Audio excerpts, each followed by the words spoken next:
इदम और अनिदम। क्या ये आत्मा अहम प्रत्यय का विषय है या नहीं, इस पर विचार करना चाहिए। अगर है तो कैसे, और नहीं तो कैसे।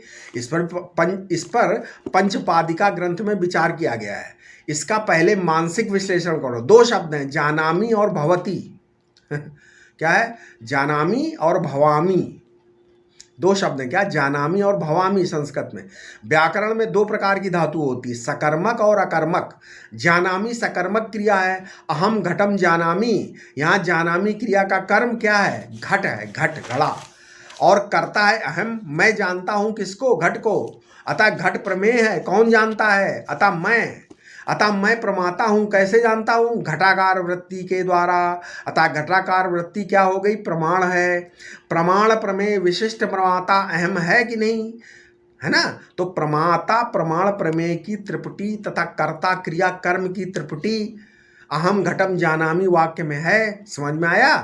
तो इसके विपरीत भवामी अकर्मक क्रिया है। इसमें अहम भवामी, मैं होता हूं। इसमें भवामी का कोई कर्म नहीं होना, नहीं है ना, कर्म कहाँ है, होना तो स्वयं होता है ना, अहम अस्मि, मैं हूँ। इसमें अस्मि अस्मि के कर्म का कोई आवश्यकता नहीं है। जैसे भू में सत्तात्मक अकर्मक धातु है, इसमें कर्म की कोई आवश्यकता नहीं है। ठीक है।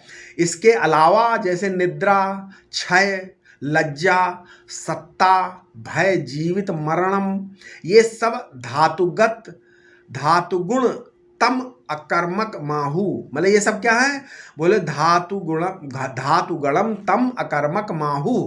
उपयुक्त दोनों ज्ञानों में अंतर है।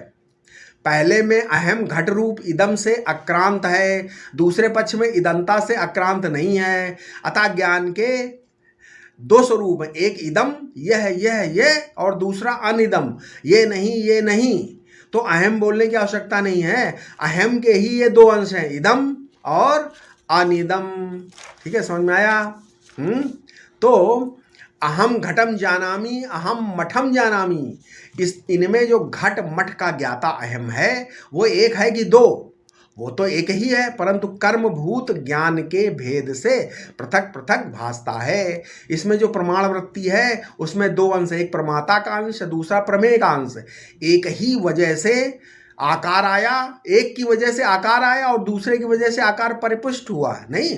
तो अहम आत्मा से में इदम और अनिदम का विवेक न होना ही अध्यास कहलाता है।